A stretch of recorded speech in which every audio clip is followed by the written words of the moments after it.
Vamos à palavra de Deus, no Salmo de número 46. Esses dias, meu coração está inclinado para os salmos.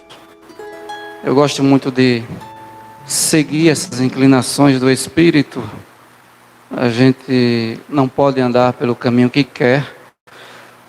E quando começou essas restrições, igrejas fechadas, como estamos de fato, e podendo apenas falar através dessas lives, meu coração se inclinou para o livro dos Salmos. E nós estamos no segundo livro dos Salmos. Como eu falei para os irmãos, Salmos é dividido em 5 livros. E nós estamos aqui no segundo livro, que vai do Salmo 42 até o 72. E hoje, com o Salmo 46, que nós já fizemos a leitura, e eu vou recapitular. Deus é o nosso refúgio e fortaleza, socorro bem presente na angústia. Pelo que não temeremos, ainda que a terra se mude, e ainda que os montes se transportem para o meio dos mares. Ainda que as águas rujam e se perturbem, ainda que os montes se abalem pela sua braveza. Há um rio cujas correntes alegram a cidade de Deus, o santuário das moradas do Altíssimo. Deus está no meio dela, não será abalada. Deus a ajudará ao romper da manhã. As nações se embraveceram, os reinos se moveram, e ele levantou a sua voz, e a terra se derreteu. O Senhor dos exércitos está conosco, o Deus de Jacó é o nosso refúgio. Vinde, contemplai as obras do Senhor. Que desolações tem feito na terra. Ele faz cessar as guerras até ao fim da terra. Quebra o arco e corta a lança. Queima os carros no fogo. Aquietai-vos e sabei que eu sou Deus. Serei exaltado entre as nações. Serei exaltado sobre a terra. O Senhor dos exércitos está conosco. O Deus de Jacó é o nosso refúgio. Glória a Deus. Este Salmo 46 vai trazer pelo menos 2 ênfases. A primeira delas é a presença do Senhor com o seu povo. Isto quer dizer que Deus nunca desampara o seu povo. Em nenhuma circunstância, em nenhuma adversidade, Deus jamais abandona o seu povo. Então o salmista vai falar nesta linha, a presença do Senhor com o seu povo. E o segundo ponto que ele dá ênfase, depois da presença do Senhor, ele mostra que faz uma grande diferença confiar no Senhor em tempos de crise. Vou repetir para que você guarde no seu coração. O salmista dá ênfase sobre a presença do Senhor com o seu povo. E no segundo ponto, ele dá ênfase, ou fala com muita propriedade, sobre o valor de confiar no Senhor em meio às crises. Confiar em Deus em todo o tempo, principalmente na crise. Confiar em Deus em todo o tempo, principalmente na enfermidade. Confiar em Deus em todo o tempo, principalmente no desemprego. Confiar em Deus em todo o tempo, principalmente no desespero, no abandono, no momento de grande dificuldade. É basicamente isto que o salmista quer nos trazer. Então ele vai se concentrar no poder do Senhor e naquilo que o Senhor pode fazer em favor daquele que nele confia. Este é um salmo para aqueles que confiam em Deus. Por sinal, ele recebe o título de A Fé Perfeita em Deus. Sabemos que não há perfeição no homem, não há perfeição na humanidade. Mas estamos falando de uma fé perfeita, não de um homem perfeito, nem de uma mulher perfeita. A fé perfeita é aquela fé que não se abala ainda que a terra se mude e ainda que os montes se abalem. É isso que o salmista está querendo trazer. E nessa tentativa de nos levar a confiar mais no Senhor e esperar nele, ele vai fazer algumas declarações nesse salmo. E nós vamos destacar pelo menos 3. Primeira declaração está nos versículos 1 ao 3, 1 e 2, melhor dizendo, onde ele diz: Deus é o nosso refúgio e fortaleza, socorro bem presente na angústia, pelo que não temeremos, ainda que a terra se mude, e ainda que os montes se transportem para o meio dos mares. Ele está fazendo uma declaração muito forte: Deus é o nosso refúgio. Refúgio é uma palavra que muitas vezes as pessoas não têm a real noção do que ela significa. Para muitos, às vezes o refúgio é apenas um esconderijo. É um lugar para se esconder, um lugar para se livrar de alguma coisa. Se olharmos com atenção nesse salmo, a palavra refúgio, ela vai aparecer no versículo 1, vai aparecer no versículo 7 e vai aparecer também no versículo 11. Esses 3 versículos, o salmista repete a palavra refúgio. Mas não é um refúgio comum. Por exemplo, estudando um pouco mais acerca desta palavra, o refúgio que aparece no versículo 1, ele tem o sentido de um abrigo, uma rocha de refúgio. No versículo 1, quando o salmista usa essa palavra refúgio, ele está se referindo a um abrigo, uma rocha de refúgio, ou seja, um abrigo de segurança. É numa rocha, não é em qualquer lugar. E nós sabemos que teologicamente essa rocha é Cristo. Nós não podemos perder isso de mente. Cristo é a rocha. E é justamente Ele que é o nosso refúgio, o nosso abrigo seguro. Essa mesma palavra refúgio, já disse, aparece no versículo 7 e no versículo 11. Mas nesses 2 últimos versículos, ela vai ter um significado um pouco mais intenso e apurado. No versículo 7 e versículo 11, a palavra refúgio significa um baluarte, uma torre alta, uma fortaleza. Veja que ele saiu de um abrigo, de uma rocha de refúgio para um baluarte, eu falo já sobre isso, uma torre alta, uma fortaleza. Isso nos mostra que Deus não é um esconderijo, como as pessoas acreditam. E às vezes até nos criticam. Tem pessoas estudadas, pessoas de faculdade, que às vezes querem zombar do Evangelho e zombar de quem crê em Deus. E às vezes diz que as pessoas cometem tais delitos e depois se escondem na igreja. Acredito que muita gente já ouviu isso. Ah, fulano fez isso, aquilo, outro, pecou, crimes, e agora está se escondendo na igreja, se escondendo atrás da Bíblia, se escondendo atrás de Deus. Não, Deus não é esse tipo de esconderijo que você muitas vezes tem zombado. Deus é esse abrigo de rocha, de refúgio.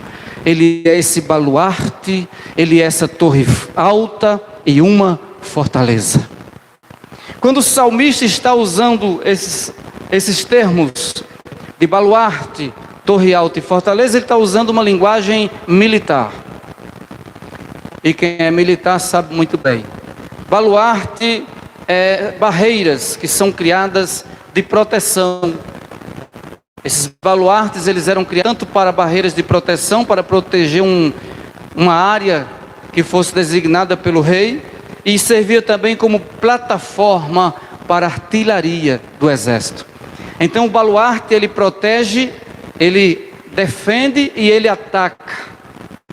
É isso mais ou menos que o salmista está querendo nos dizer. O Senhor nos defende e o Senhor sai no contra-ataque quando é preciso em favor da sua igreja. Ninguém precisa sair em favor de Deus para defender Deus. Não, ele se defende por si próprio e ele defende a sua própria igreja. Ele é o nosso baluarte. é a nossa barreira de contenção, de proteção, e é também a barreira de artilharia. Se precisar atacar o inimigo, quem vai atacar é Deus. O nosso papel é apenas confiar no Senhor. Ele é, além desse baluarte, a torre alta. O que é a torre alta? Está dizendo que está em cima, está no alto, e quem está no alto vê o perigo à distância. Nós estamos um pouco assustados com o que estamos vivenciando. Por quê? Porque nós estamos embaixo, e nós só conseguimos ver as coisas que são de baixo. Mas nós servimos a um Deus que está numa torre alta. Ele está no controle, e mais que o controle, Ele está vendo ao longe. Deus, Ele já sabe o que vai acontecer amanhã. As autoridades estão perplexas, as nações estão apavoradas, mas o Deus que nós servimos, Ele é baluarte, Ele é essa torre alta, Ele está no lugar mais alto, Ele está no trono sublime, Ele está vendo ao longe, e Ele tem o controle de todas as coisas. Ele é fortaleza. Fortaleza fala de proteção total. Geralmente quando alguém vai contratar um plano de saúde, ou quem sabe de seguros de carro, de casa, a pergunta é, ele cobre total? A cobertura é total? E às vezes o vendedor, o corretor nos dá a garantia que é total. De repente decepciona-se, né? Quando você precisa, não, isso aqui... Mas o Deus que nós servimos, não. A sua cobertura é total, porque Ele é uma fortaleza. Ele é proteção total para o seu povo. Então o nosso Deus é tudo isso no dia da angústia. É bom lembrar isso. O salmista está fazendo essas referências acerca de Deus para o dia da angústia. Por que ele dá ênfase ao dia da angústia? Com muita propriedade. Porque geralmente as pessoas, quando não estão em angústias, não se lembram de buscar a Deus. Quando tudo corre bem, quando tudo está em ordem, as pessoas estão planejando viagens, não estão planejando orar. As pessoas estão planejando compras, mas estão planejando vir à igreja. Planejam ir aos shoppings e conhecer cidades, mas não planejam vir à igreja. Mas no dia da angústia, tudo isso se inverte. Tudo isso se inverteu por causa da angústia.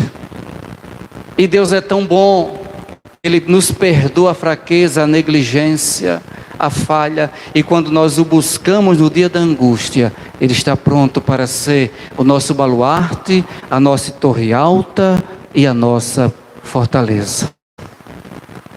Eu estou dando ênfase a esse ponto, porque o povo de Deus do Antigo Testamento tinha uma deficiência que algumas pessoas hoje ainda têm. E para falar sobre isso, eu quero ler no livro do profeta Isaías, no capítulo de número 30. Isaías, o profeta messiânico, capítulo 30 e versículos 1 e 2. O Senhor faz ali uma denúncia contra o seu povo. Ele diz: ai dos filhos rebeldes, diz o Senhor, que tomaram conselho, mas não de mim, e que se cobriram com uma cobertura do meu espírito, para acrescentarem pecado a pecado, que descem ao Egito sem perguntarem à minha boca, para se fortificarem com a força de Faraó e para confiarem na sombra do Egito. Porque a força de Faraó se vos tornará em vergonha, e a confiança na sombra do Egito em confusão. Em tempos de crise, em tempos de grande angústia, infelizmente as lideranças de Israel e de Judá, quando o reino estava dividido, eles se enfraqueciam, eles fraquejavam na fé, e ao invés de buscar refúgio em Deus, eles buscavam refúgio à sombra do rei do Egito, porque o Egito era uma potência, e eles buscavam apoio com Faraó. E o Senhor faz essa reclamação, porque eles deveriam buscar o Senhor. Eles deveriam se aconselhar com o Senhor. Eles deveriam buscar a cobertura de Deus. E o Senhor denunciou, disse: buscaram o conselho, mas não de mim. Se cobriram com a cobertura, mas não do meu espírito. E foram buscar apoio no Egito, quando na verdade deveriam buscar socorro nesse Deus do Salmo 46, que o salmista dá muita ênfase. Ele é o nosso Deus, Ele é o nosso refúgio, é a nossa fortaleza. Nosso Deus é, como disse o salmista, é o socorro bem presente na angústia. A angústia não é uma tristeza simples. Angústia são momentos que a gente fica quase que sem noção do que fazer. E se a gente não tiver cuidado, a gente perde a direção. Como povo de Deus, precisamos buscar equilíbrio na angústia, para não buscar direção errada e não perder os benefícios dos milagres de Deus. Por que eu estou dizendo isso? Porque se você abrir a Bíblia em Mateus, no capítulo de número 13, nós vamos encontrar um episódio que deixa bem claro que Deus, Ele só opera em nosso favor quando depositamos nossa confiança total no seu poder. Se a gente desconfiar de alguma coisa, o milagre não será na sua totalidade. E eu não estou criando nenhuma heresia aqui, porque a Bíblia nos diz, em Mateus capítulo 13, e versículos 54 em diante: e chegando à sua pátria, ensinava-os na sinagoga deles, de sorte que se maravilharam e estas maravilhas. Não é este o filho do carpinteiro? E não se chama sua mãe Maria, e seus irmãos Tiago e José e Simão e Judas? E não estão entre nós todas as suas irmãs? De onde lhe veio, pois, tudo isso? E escandalizavam-se nele. Jesus, porém, lhes disse: não há profeta sem honra, a não ser na sua pátria e na sua casa. E não fez ali muitas maravilhas por causa da incredulidade deles. Então, nós podemos atestar biblicamente que muitas vezes Deus não está fazendo todos os milagres que necessitamos, porque há algum percentual de incredulidade da nossa parte.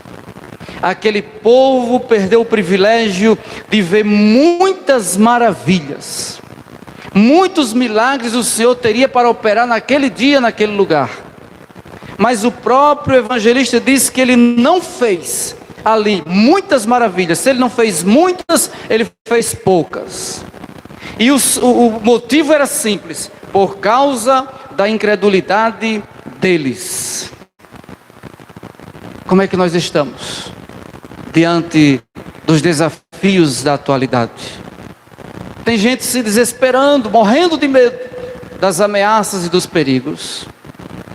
Nós nunca fomos contra a ciência e nem contra o conhecimento, de forma nenhuma. Não falamos que a doença não existe e que o vírus não é real. Nunca falamos. Mas acima de tudo isso, nós precisamos colocar a nossa fé no Deus que nós servimos, porque Ele é capaz de fazer maravilhas. Ele é o Senhor. Ele cuidou de uma nação chamada Israel durante 40 anos num deserto, sem ter plantação. Ali não tinha hospitais, ali não tinha posto de saúde, ali não tinha supermercados, ali não tinha nada, era um deserto. O Senhor cuidou durante 40 anos. E eu preciso evocar esse poder na minha vida. Eu preciso conclamar a igreja, o povo de Deus, a vivenciar essa realidade sobrenatural. Por que nós estamos perdendo tanto nos dias de hoje? Porque nós estamos lendo a Bíblia, até no meio cristão, a Bíblia está se tornando apenas um livro comum. Mas essa palavra é palavra da vida eterna. Essa palavra é viva, essa palavra é real. No dia que eu acreditar fielmente nesta palavra, todos esses sinais, todas essas maravilhas e a proteção que o Senhor promete na sua palavra virão sobre a minha vida e sobre a sua vida. Deus é o nosso socorro, é o nosso refúgio no dia da angústia. Em Provérbios 3, versículos 5 e 6, nós encontramos as seguintes declarações: confia no Senhor de todo o teu coração, reconhece-o em todos os teus caminhos, e Ele endireitará as tuas veredas. Todo mundo quer milagres, todo mundo quer ser alcançado pelos favores divinos, mas quantos confiam piamente, de todo o seu coração? Isso aqui fala de uma entrega na sua totalidade, sem reservas. Quantos reconhecem em todos os seus caminhos? Não é reconhecer os caminhos do Senhor, não. O escritor de Provérbios está dizendo que você precisa reconhecer o Senhor nos teus caminhos. Reconhece-o em todos os teus caminhos, e Ele endireitará as tuas veredas. O que é que está dando errado na sua vida? O que é que está dando errado para nós? Precisamos pensar sobre isso. De reconhecer o Senhor nos nossos caminhos, reconhecer que muitas vezes estamos tomando decisões particulares, pessoal, sem consultar a Deus. Por isso que os nossos caminhos estão dando errado. E aí a gente começa agora a deixar o caminho e andar por veredas. E aí, se a gente voltar para o Senhor, é isso que o escritor está querendo dizer. Se você voltar a sua confiança para o Senhor de todo o seu coração, reconhecê-lo em todos os seus caminhos, Ele endireitará as tuas veredas. Ele vai tirar você das veredas e trazer você para o caminho. Vai tirar você dos atalhos que você se meteu, que agora você está perdido, não sabe para onde ir, não sabe mais a decisão a tomar, porque os seus caminhos foram escolhidos por você mesmo. Mas reconheça ao Senhor, confia nele, que Ele vai te resgatar e te trazer de novo para o caminho. E na crise, na angústia, não se esqueça, não coloque sua confiança no Egito. E você sabe que hoje o Egito para nós, numa linguagem cristã, é o mundo. São as autoridades do mundo. Não coloque a sua confiança no faraó. Não coloque a sua confiança no mundo. Confie inteiramente no Senhor. Voltando para o Salmo 46, em que começamos a falar, estudiosos acreditam, e muitos são unânimes nessa questão que eu vou falar, que o fundo histórico desse salmo são os acontecimentos que estão escritos em 2 Reis, capítulos 18 e capítulo 19, 2 Crônicas, capítulo 32, da invasão da Assíria, do cerco da Assíria, melhor dizendo, a Judá, nos tempos do rei Ezequias. Então, estudiosos associam, pela linguagem militar que existe nesse salmo, o socorro que se busca no Senhor dos Exércitos, e está atrelado a esse acontecimento. E nós vamos ver alguns versículos, versículo 13 até o versículo 16, por exemplo, do 2º livro de Reis, diz assim: porém no ano 14º do rei Ezequias, subiu Senaqueribe, rei da Síria, contra todas as cidades fortes de Judá, e as tomou.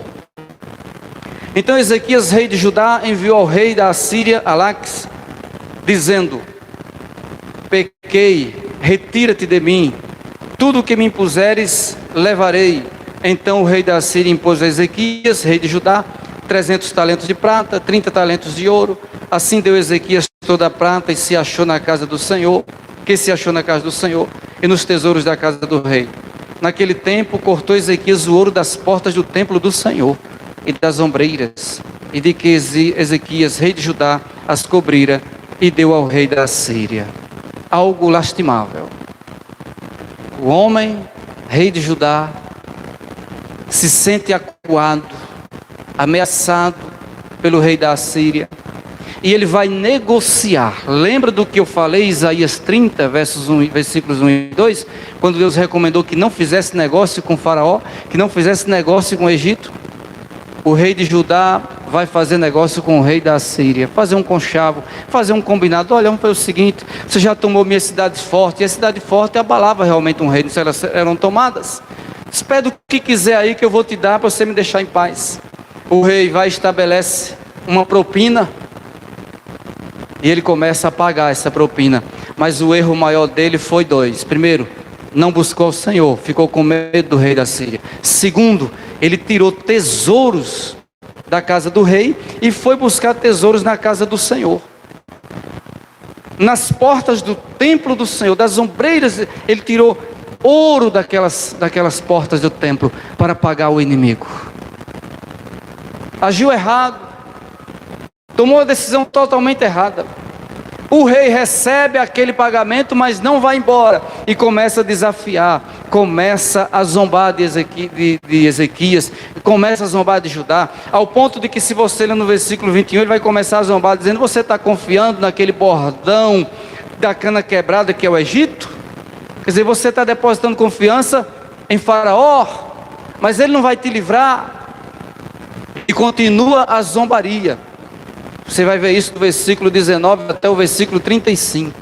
Mas eu vou destacar alguns versículos aqui apenas, que o discurso é muito longo. Mas em todo momento o rei da Síria está zombando de Judá, zombando de Ezequias. E no versículo 28 do capítulo 18, diz assim: Rabsaque se pôs em pé e clamou em alta voz em judaico e falou e disse: ouvi a palavra do grande rei, o rei da Síria. Assim diz o rei: não vos engane, Ezequias, porque não vos poderá livrar da sua mão, nem tampouco vos faça, Ezequias, confiar no Senhor, dizendo: certamente nos livrará o Senhor, e esta cidade não será entregue na mão do rei da Síria. Não deis ouvidos a Ezequias, porque assim diz o rei da Síria: contratai comigo por presentes e saí a mim, e coma cada um da sua vide e da sua figueira, e beba cada um a água da sua cisterna. O rei agora começa a afrontar a Deus. O rei afronta Ezequias, e agora ele vai afrontar a Deus. Diz: vocês não se enganem não com essas palavrinhas do rei de vocês, dizendo que o Senhor vai livrar vocês. Não se enganem com isso não. Deus não é suficiente para livrar vocês da minha mão. E trazendo para uma realidade tão próxima de nós, nos nossos dias são essenciais. Algumas autoridades loucas estão dizendo que os crentes não devem confiar na palavra dos pastores, na palavra de Deus. Muito parecido com o que o rei da Síria fez. Não fique aí se enganando com esse negócio de Deus, de Bíblia. Vou contextualizar agora. Não fique aí se enganando com esse negócio de culto, de oração, de unção. Não se engane com isso não. Ele afronta a Deus com essas palavras. E eu vou dizer com muita autoridade nesta oportunidade: já houve afronta a homens nessa nação. Homens de Deus já foram afrontados. Já houve afronta à casa de Deus. Mas as autoridades estão errando, porque pensam que estão afrontando a homens, mas estão afrontando a Deus. E quando se afronta a Deus, Deus vai entrar nessa peleja, Deus vai entrar nessa batalha, e essa batalha será vencida pelo Senhor dos Exércitos. O rei da Síria se enganou totalmente. O rei de Judá já tinha orientado o povo, disse: olha, vocês vão ouvir afrontas, mas não falem nada. E nós estamos orientando nosso povo também. A igreja não está se levantando contra as autoridades. A igreja jamais se levantará contra as autoridades. O que a igreja faz não é se levantar, a igreja cai de joelhos diante do Senhor. O que nós orientamos como pastores é que a igreja não se levante contra as autoridades, que a igreja caia de joelhos diante do Senhor. Pelo menos nisso Ezequias foi sábio. Olha o que diz o versículo 36. Porém calou-se o povo e não lhe respondeu uma só palavra, porque mandado do rei havia, dizendo: não lhes respondereis. Olha, vocês vão ser afrontados, vocês vão ser humilhados pelo rei da Síria. O discurso dele é pesado, é vai zombar do nosso, mas fiquem calados. A igreja não precisa bater de frente com autoridades. A igreja não precisa desafiar autoridades. A igreja precisa se calar e cair de joelhos diante do Senhor. Ezequias, ouvindo aquele discurso e mandando o povo ter uma atitude sábia, a Bíblia diz no capítulo 19, versículo 1: E aconteceu que Ezequias, tendo ouvido, rasgou as suas vestes e se cobriu de pano de saco e entrou na casa do Senhor. Fez a melhor coisa que ele poderia fazer. Estado de humilhação, rasgou as vestes, cobriu-se com pano de saco e não desesperou-se, entrou na casa do Senhor. Segunda coisa que ele fez com sabedoria, entrar na casa do Senhor, versículo 2 diz que ele chama os sacerdotes, os anciãos, e eles também cobertos de pano de saco, e vai enviar alguém. Vai enviar para quem? Para o profeta Isaías, o homem de Deus. O rei agora está tomando atitudes sábias. Se cala diante da afronta, vai para a casa do Senhor, chama os sacerdotes, chama os anciãos e diz: vai lá para Isaías, procura o profeta Isaías e conta a nossa situação, a nossa miséria, a nossa angústia. Vê o que é que diz o versículo 3: os quais disseram-lhe, assim diz Ezequias, esse dia é dia de angústia, e de vituperação, e de blasfêmia, porque os filhos chegaram ao parto, e não há força para os ter. O 4: bem pode ser que o Senhor teu Deus ouça todas as palavras de Rabsaque, a quem enviou o seu senhor, o rei da Síria, para afrontar o Deus vivo, e para vituperá-lo com as palavras que o Senhor teu Deus tem ouvido. Faze, pois, oração pelo resto que se acha. Agora a coisa tem que mudar, porque o rei entra na casa do Senhor, o rei busca o homem de Deus, conta o que está acontecendo, fala para Isaías, ele é homem de Deus, pede para ele interceder, porque o tempo é de angústia. E eu quero dizer com ousadia, que se tiver alguém nesse contexto atual, que se apresenta como homem de Deus e não está entrando na casa do Senhor para chorar, para lamentar a miséria, para se colocar na dependência de Deus, pode ter sido homem de Deus, mas não é mais. Porque o homem de Deus precisa estar na presença de Deus, aconteça o que acontecer, debaixo de ameaças, debaixo de perseguição, mas é preciso estar na casa de Deus, na presença de Deus. O profeta Isaías ouve tudo aquilo, e ele vai falar um recado para Ezequias. Assim diz o Senhor: não temas as palavras que ouvistes, com as quais os servos do rei da Síria me blasfemaram. Eis que meterei nele um espírito, e ele ouvirá um ruído, e voltará para a sua terra. A espada o farei cair na sua terra. Promessa de Deus. Deus usa Isaías para dizer ao povo: não dê ouvido a essas palavras, não dê ouvido à afronta, não dê ouvido às ameaças, não dê ouvido aos perigos que vos cercam. Não, escute o que o Senhor tem para dizer. E eu venho dizendo isso nas ministrações aqui: tenha cuidado com as muitas vozes que estão no mundo, tenha cuidado com as muitas vozes que se levantam para falar, tenha cuidado, e pare para ouvir o que Deus tem para falar. Foi basicamente isso que Isaías disse aos servos do rei Ezequias, para ele não ouvir as palavras, não dar ouvido àquelas palavras de afronta, mas parar para ouvir o que o Senhor tem para dizer. E o Senhor disse: eu vou meter um espírito nele, e esse espírito é espírito de medo. Ele vai ouvir um ruído, e ele vai partir em retirada, ele vai correr. Mas tem uma coisa: como ele afrontou a Deus, aí o Senhor diz, ele vai morrer a espada na terra dele, na própria terra dele. E depois vocês vão ver isso aqui. A atitude de Ezequias faz com que o Senhor tome a dianteira da peleja. Você está sofrendo? Você está angustiado? Você precisa de um milagre? Você precisa que Deus faça alguma coisa? Então deixe Deus tomar a dianteira da situação. Coloque Deus à frente. Deixa Ele tomar a frente.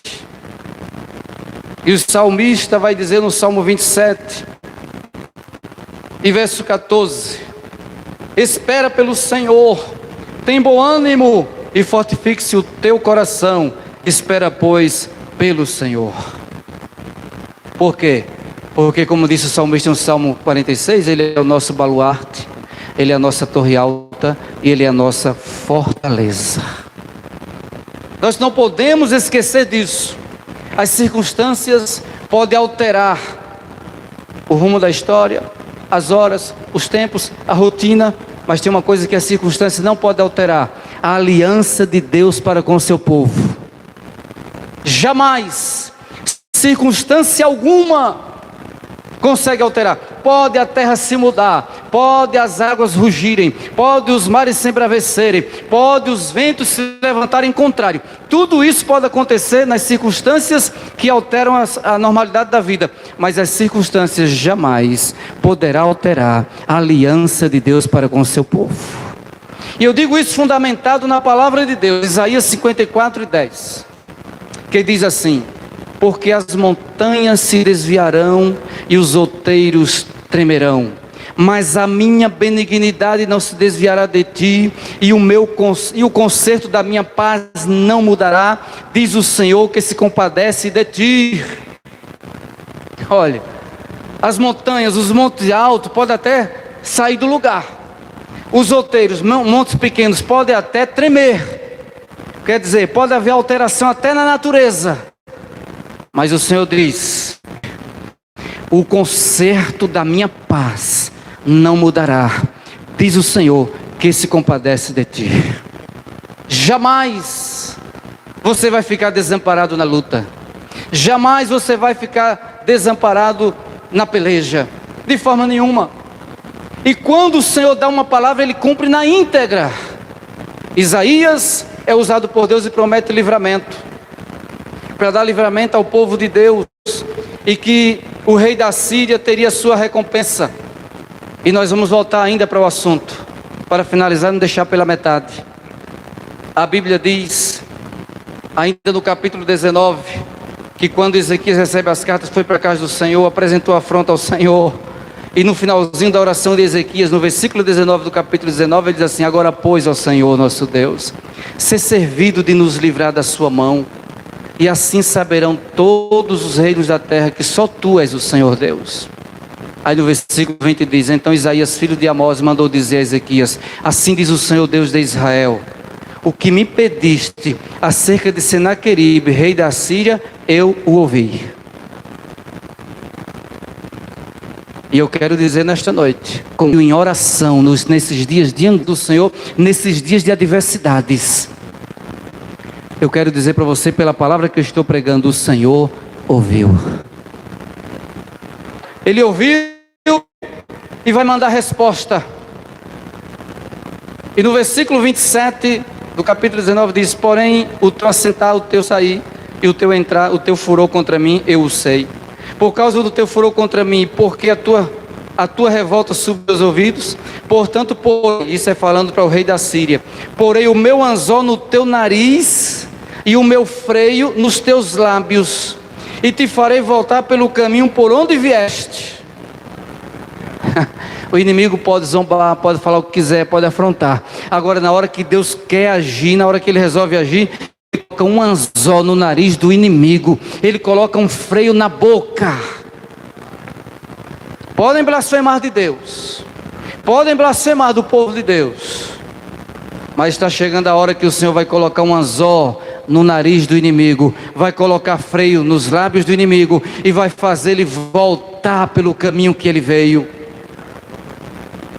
E versículo 32 diz assim: portanto assim diz o Senhor acerca do rei da Síria: não entrará nesta cidade, nem lançará nela flecha alguma, nem tampouco virá perante ele com escudo, nem levantará contra ela tranqueira alguma. Pelo caminho por onde vier, por ele voltará, porém nesta cidade não entrará, diz o Senhor, porque eu ampararei a esta cidade para livrar, por amor de mim, por amor do meu servo Davi.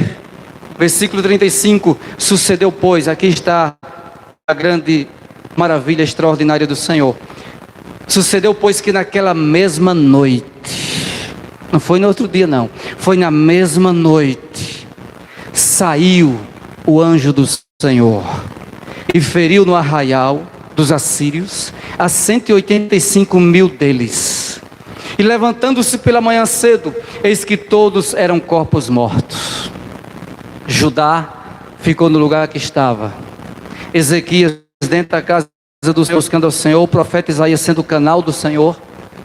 E Deus deu uma ordem, um anjo, só um anjo. Tem gente aí pedindo exército de anjos para guardar. Um anjo, apenas um.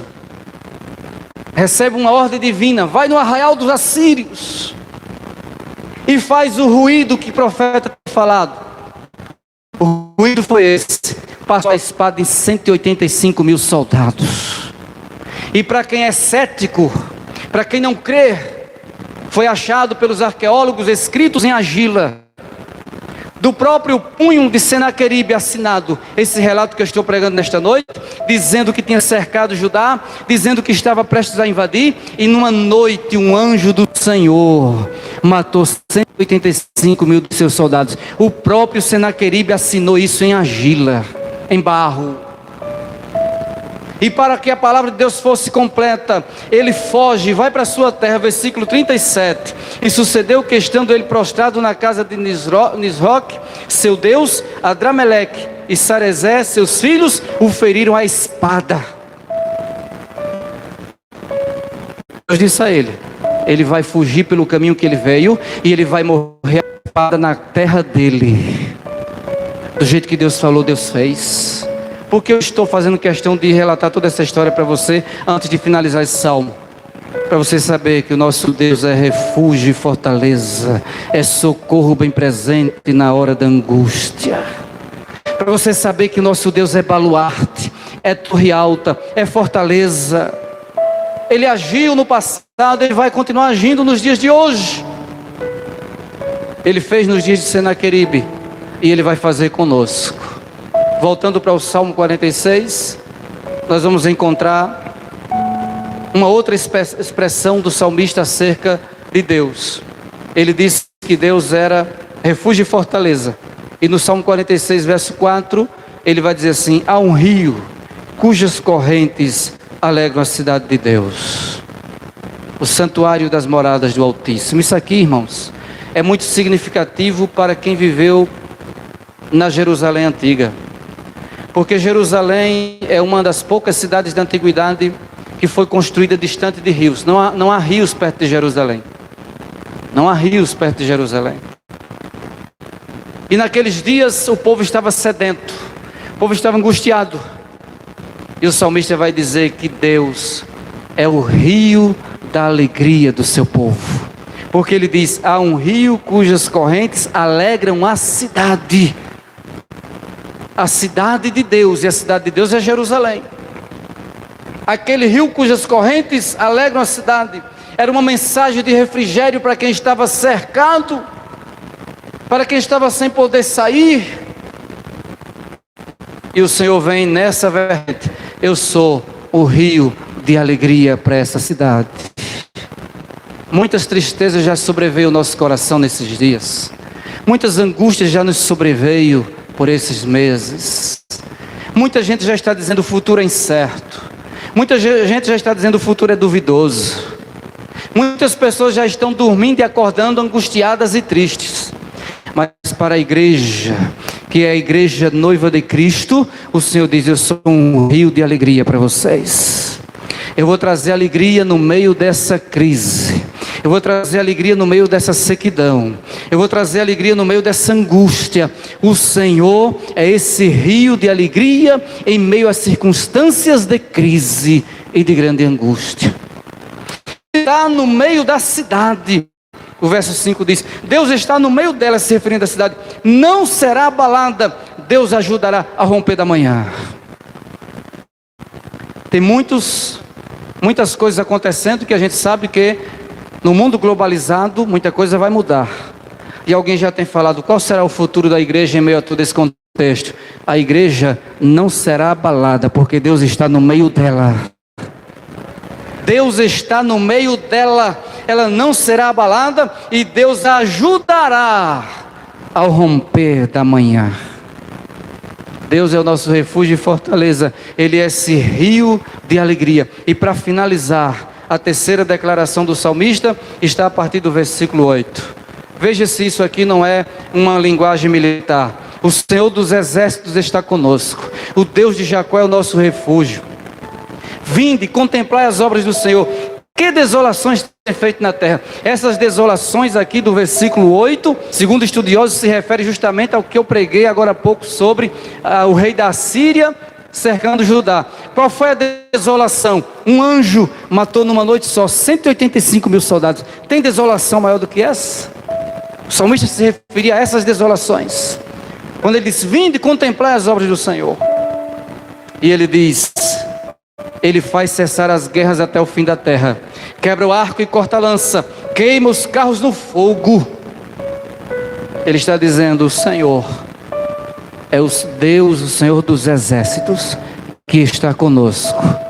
Que fez desolações na terra. E como a gente sabe que em Hebreus 13:8 afirma que Jesus Cristo é o mesmo, ontem, hoje e eternamente, Deus ainda vai fazer desolações na terra hoje. Olhe, para dar livramento à sua igreja, para dar livramento ao seu povo, Deus ainda executa desolações nesta terra. E pode haver mortandades. Tudo porque o Senhor é o Senhor dos exércitos, está no meio do seu povo e batalha em favor dele. E ele deixa claro, ele é o Senhor que está conosco. E olha o que ele faz. Verso 9, ele faz cessar as guerras até o fim da terra. Quebra o arco e corta a lança. Queima os carros no fogo. Destruiu as armas dos assírios, destruiu. O exército foi destruído. E ainda faz hoje. Ele faz cessar as guerras. O Senhor vai cessar essa desolação que está aí. O Senhor vai cessar essa praga. Nós precisamos acreditar assim. Se a gente não puder acreditar nisso, em quem vamos acreditar? Hebreus capítulo 13, versículo 9 diz assim: porque é bom que o coração se fortifique com a graça e não com manjares. Vou finalizar com esse conselho. Hebreus capítulo 13 e versículo 9.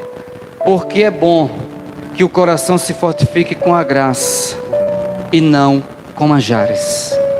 Esqueça as desolações que estão aí, porque no país tal aconteceu assim, na cidade tal está assim, no lugar tal está assim. Esqueça isso. Fortaleça o teu coração com graça,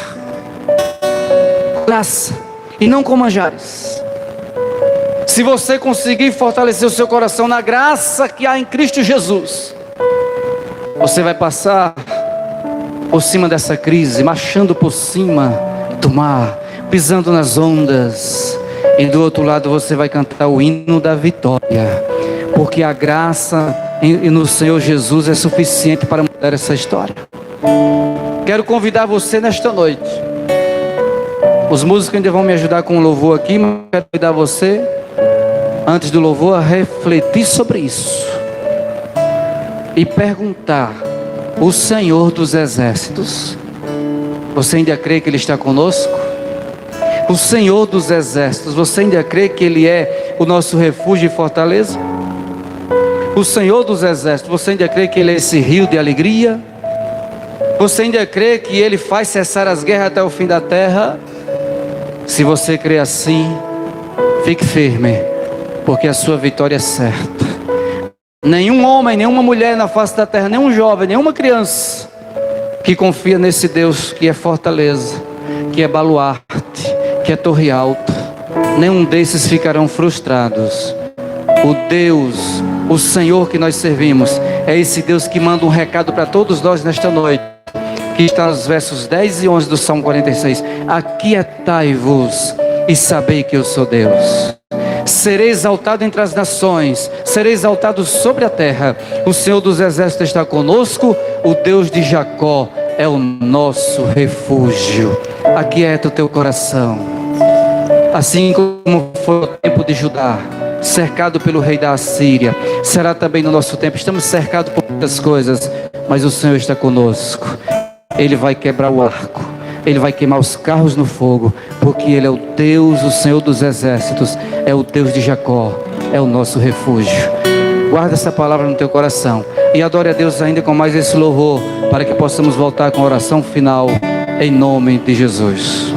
Queremos ser gratos ao Senhor por mais uma noite, por mais um culto de adoração a Jesus. Temos certeza que a palavra de Deus e os louvores que aqui foram entoados teve endereço nesta noite, e vidas foram alcançadas por tudo que foi ministrado aqui, e outras serão alcançadas posteriormente quando assistir esse vídeo que vai ficar gravado no canal. Então nós só queremos agradecer a Deus, lembrando aos irmãos, antes da oração final, amanhã, live às 20 horas, através do Instagram do Departamento Lírio dos Vales aqui de Bananeira, e um pastor amigo nosso, o pastor Robenilson do Rio Grande do Norte, vai estar ministrando uma palavra de Deus aos nossos corações. Se você puder, participe. Os jovens já estão participando. A live passada nós chegamos até 40 pessoas online, e pode até passar esse número amanhã, se vocês quiserem, outras pessoas participarem. Não perca a oportunidade de se alimentar. As igrejas estão fechadas. As poucas oportunidades que nós temos que aproveitar. Então domingo aqui na igreja, a live pelo templo. Segunda no Instagram, quinta na igreja. São 4 trabalhos onde você pode estar se alimentando. Pastor Antônio Carlos, por gentileza, faz essa oração final. Depois nós estaremos impetrando a bênção apostólica. Glória a Deus. Eu quero cumprimentar todos com a paz do Senhor. Nós vamos orar a Deus desta noite. E quero dizer que aqueles que deixaram as suas atividades, que estavam fazendo, quem sabe, fazeres domésticos, para ouvir a palavra de Deus. Eu tenho certeza que nesta noite você sentiu a presença de Deus. Se Deus é o teu baluarte e fortaleza, eu tenho certeza que a partir desta noite, você vai ficar melhor e diferente para a glória do nome de Jesus. Nem tudo está perdido. E nós, nesta noite, nós ouvimos mais uma vez do que o nosso Deus é capaz e poderoso para fazer na hora e no momento que Ele quiser. Amém? Senhor, nosso Deus e nosso Pai, nós te louvamos, Senhor, e te agradecemos por nesta noite, ó Pai, nós temos ouvido mais uma vez a Tua palavra, gerou mais fé.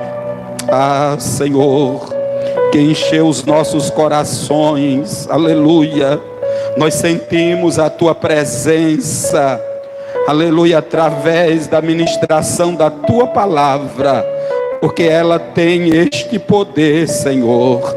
Eu quero agora, Senhor, juntamente com a Tua igreja que está nos seus lares agora, orar, Senhor, continuar orando, continuar concordando com a bênção, com a vitória do meu irmão e da minha irmã, Senhor.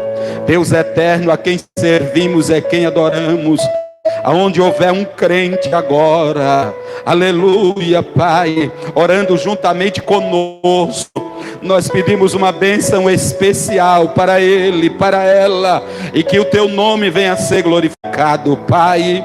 Continue abençoando, dando graça em tudo, Pai amado, não somente aqui no nosso setor, mas aonde uma pessoa ouviu nesta noite e colocou em prática, Senhor. Pai amado, nós te pedimos e te agradecemos por tudo. Continue abençoando os Teus filhos que estão auxiliando o Teu servo, nosso pastor, aqui nesta transição, Senhor. Pai amado, continue na direção, tomando a primazia para louvor e glória do Teu nome, e em nome de Jesus. Se você concorda onde você está, diga amém. grande amor de Deus, a graça do nosso Senhor Jesus Cristo, a comunhão, as consolações do Espírito Santo, seja com todos vós e todos digam amém. Deus abençoe, em nome de Jesus.